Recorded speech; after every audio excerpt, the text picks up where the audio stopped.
somebody who has written extensively, not only about the economics of misinformation, which is probably something that is very well associated with him, but also about the high degree of polarization in American politics, and in the present context, very relevant to the fact that how Kamala Harris joining the race will have a deep impact, at least on the current presidential poll scenario. Professor Matthew Baum, welcome to NDTV. And my first question to you, sir, would be, how do you think Kamala Harris joining the race now and President Biden, of course, exiting the race, how does that change the scenario, the electoral scenario for the presidential elections in the United States? Well, I mean, I think it completely upended the way things were heading in the weeks before Biden dropped out. Almost all of the oxygen in the campaign was about Biden's age and whether he was up to the task and whether he had any chance of winning.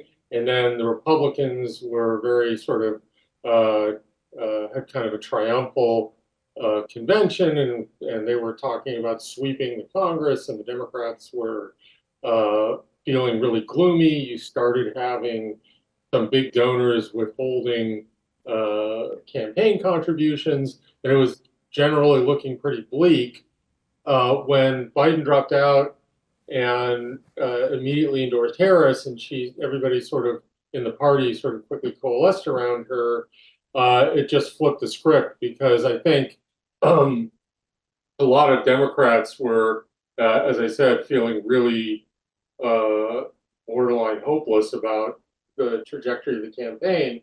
And this was kind of like a shot in the arm, created a lot of enthusiasm, really impressive and quick donations, apparently on the order of 200 million in the first week in terms of campaign contributions to Harris. The polls started showing her more or less even with Trump, whereas Biden had been running consistently behind in most of the swing states. So in the short run, at least, it rejuvenated the Democratic campaign. I mean, it's hard to say how it will play out in the longer run, because, you know, she hasn't run a campaign like this before. And the Republicans hadn't really been directing their fire at her. And now they were obviously thrown off balance in a big way by this. And then after that, you know, you had the really shaky introduction of J.D. Vance as Trump's vice presidential candidate, and the gaffes that he's committed. And so as a consequence, so far, she hasn't really sort of endured an aggressive campaign, focus by the Republicans and by the media. But that is sure to come. So we'll have to see how it plays out over time. Professor, you have also written extensively, researched extensively about misinformation, the term that is loosely known today as misinformation.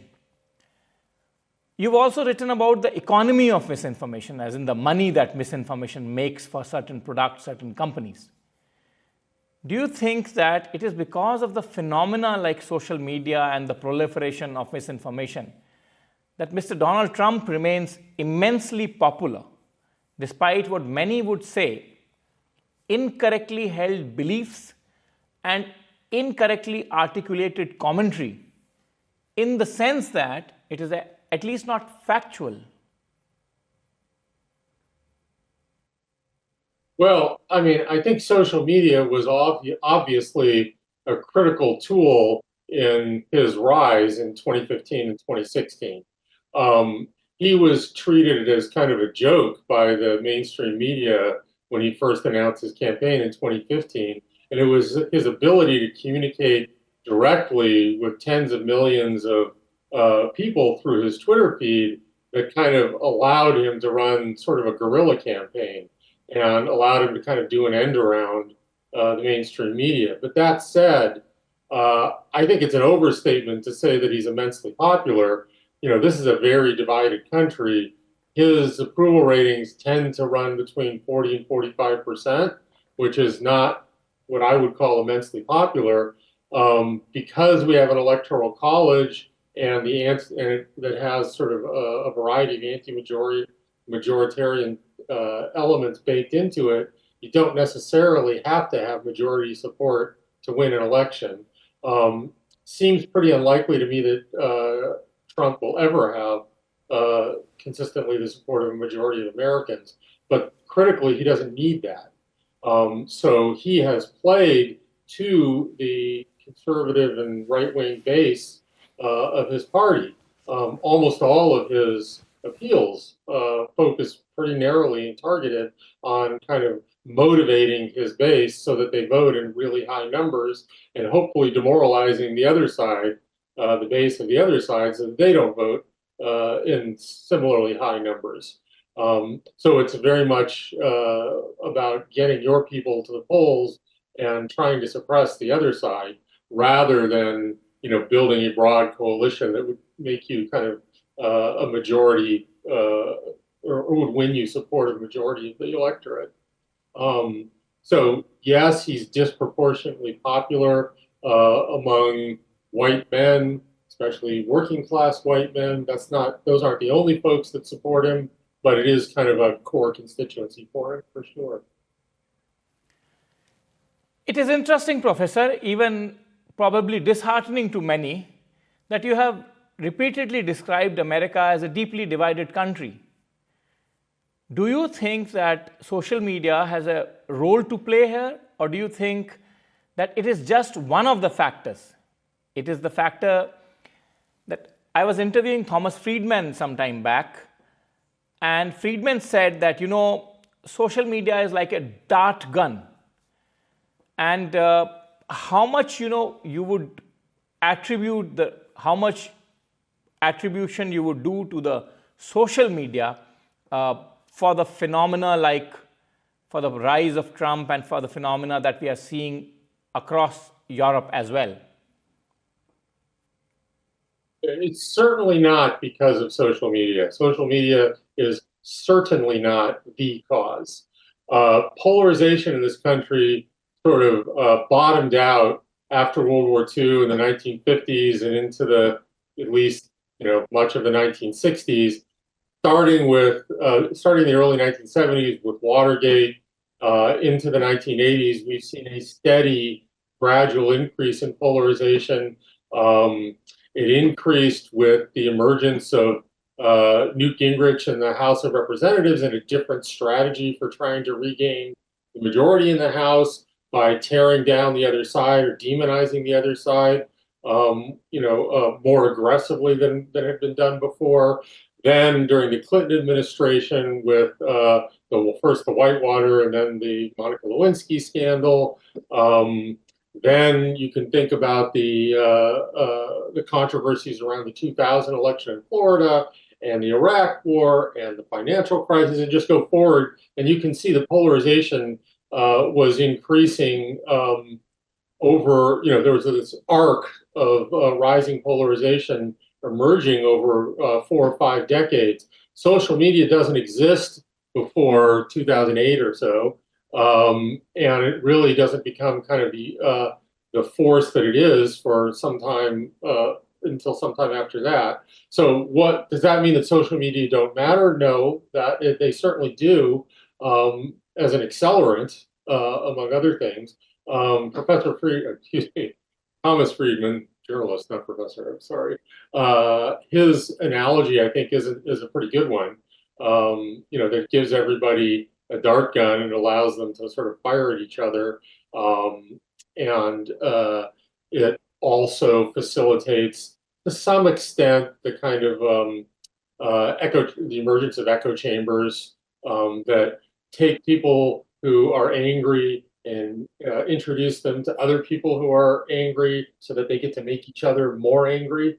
And that has resulted in an increase and the extent to which the two sides dislike each other. It's not just they disagree on policies, but they just don't like each other. And there are all sorts of examples of how that's manifested. So I think social media are an accelerant that exacerbate the problem, but it's absolutely not the case that they created it. And how much do you think, that science of fake news that you talk about and the economics that drive it, that is behind polarization?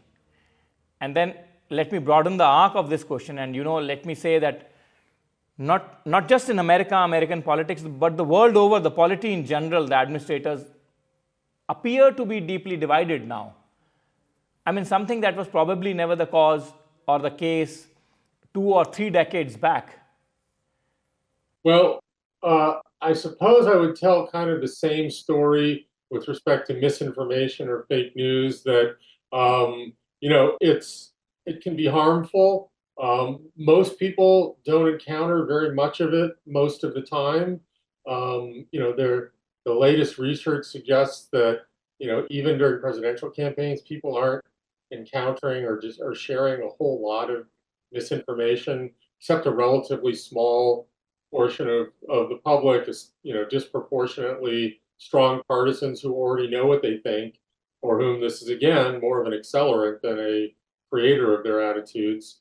That's not to say that it can't be harmful, and in certain situations, very harmful. So I think misinformation is definitely bad.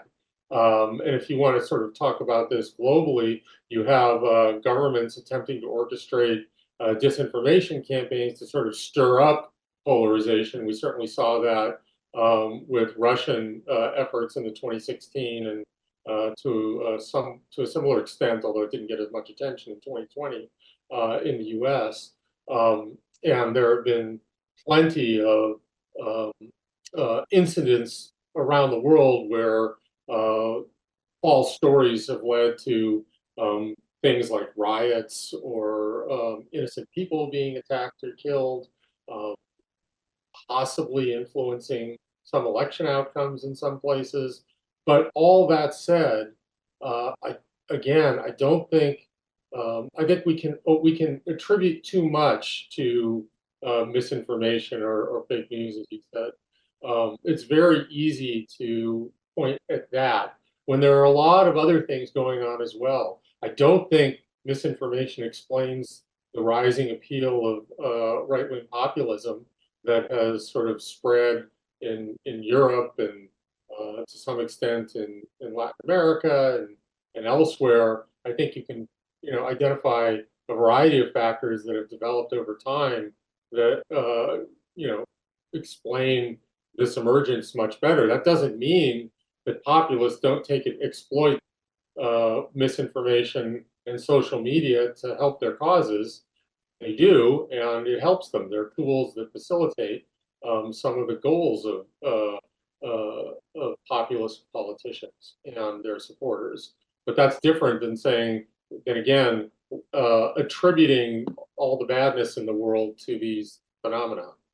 Economy in the United States has performed very, very strongly. Actually, many observers would say post-COVID under President Biden very, very well.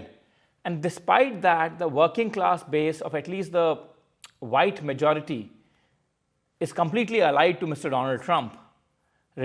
Trump remains extremely popular. And there are serious charges, at least in the press. Various publications have said that are there against Mr. Trump. And despite that, Donald Trump remains extremely popular. And Mr. Biden, despite doing well, doesn't seem to be popular on that front, at least. So what do you think is behind that? Well, I think there are several things going on here.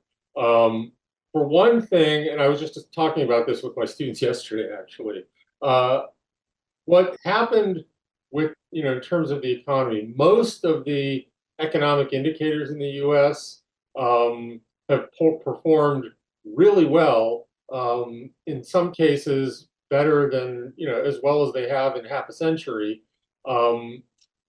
What the real outlier is that we had this spike in inflation. It didn't last that long, but Americans haven't really dealt with inflation in like 4 decades. And it sort of became this mythological boogeyman that especially Republicans have been sort of sounding the alarm on again and again and again, decade after decade, even as there was no inflation. So when it finally spiked up, it kind of drowned out everything else. Inflation is scary because when you go to the grocery store or a gas station and prices are substantially higher, you notice that instantly and it makes you feel poorer. But it is also, it weighs more heavily than a lot of these other more distant things like the unemployment rate or economic growth or number of jobs created, because it's more personal and combined with the fact that it has been elevated to this mythological boogeyman, because we hear stories about runaway inflation in the 1970s, even though most Americans, or at least most Americans under 40, weren't even born then, and sort of have no experience with the consequences of that. Now, so the inflation declined pretty rapidly and is now only a little bit over sort of the Fed's ideal long-term target of 2%. I think most recently it was running at about 2.5%. Far from a crisis, but as we have seen for decades, public recognition of a change in the economy, especially an improvement in the economy, lags that change substantially. And that's even before you get to the polarized environment in which one side will absolutely refuse to acknowledge that anything has improved. We are more polarized, and half the country is much more stubbornly resistant to accepting that anything good could possibly be happening. So, all of these things combine to reduce the extent to which Biden can benefit from having a good economy. In terms of, Trump's support, this is the subject of much debate. How much of this is about, economic hardship, this sort of the Rust Belt, white working class in the Rust Belt and on the family farms being left behind, and how much of this is sort of cultural resentment, the sort of racial and ethnic diversity, the rising racial and ethnic diversity in the country, the increasing prominence and emphasis on progressive ideals about LGBTQ rights and diversity, equity, and inclusion, and all of those things that the Republicans have emphasized that resonate with people who may resent the sense that their country isn't the way they remember it to be. I think there are economic dimensions. Sure, there certainly have been substantial problems with addiction and the opioid crisis. Energy transition has been really hard in some places like West Virginia. So there really are economic factors, but there's also an important cultural dimension. And that's not just in the United States, that's also in Europe with all of the immigration, for instance, following the Syrian civil war, which created economic pressure in those countries and cultural resentments, which populist parties were ready and waiting to exploit. So, there are a lot of things going on, but it isn't just an economic story. And even to the extent it is an economic story, it's not a complete mystery, I think. I think it's kind of, if you kind of look at the way things have unfolded with Biden, as frustrated as the White House surely is, you can sort of see why there's this lag. I mean, if they had another year rather than just a few more months, I think eventually, the fear of inflation would recede, assuming inflation remained low, and then people would start to notice some of the other things, assuming unemployment stayed low and interest rates start to come down, and and the economic indicators remain positive. But that lag I mean, it's the same sort of thing that doomed George W. Bush in 1992 in his campaign against Bill Clinton. The economy had recovered well before that election, but most Americans thought we were still in a recession, and that hurt him a lot in the election. And my final question to you, Professor, is that how much do you think realistically Kamala Harris has a chance against the very rampaging Donald Trump at this stage? Remember, the whole instance at Butler has also accentuated his popularity amongst his base, at least. And can Kamala Harris actually really hope to win this one? I think it's a toss-up right now, honestly. I think it's too close to call. Certainly she can win, and certainly he could win. If you had asked me this a week before Biden dropped out, I would have said Trump is in the driver's seat. Right now he's on defense and she's on offense. The Democrats also have their convention coming up, which will give them sort of an addition, usually would give the party that's having a convention a boost. So that momentum seems likely to last for a while. It's unclear whether it'll be enough to win the election. We'll see, but I definitely think she is competitive at this point, and more so than Biden was. And thank you, Professor Baum. Thank you very much. And thank you, as always, for your absolutely cogent, crystal clear views on issues that are extremely tricky and probably have a large portion of the world in their grip.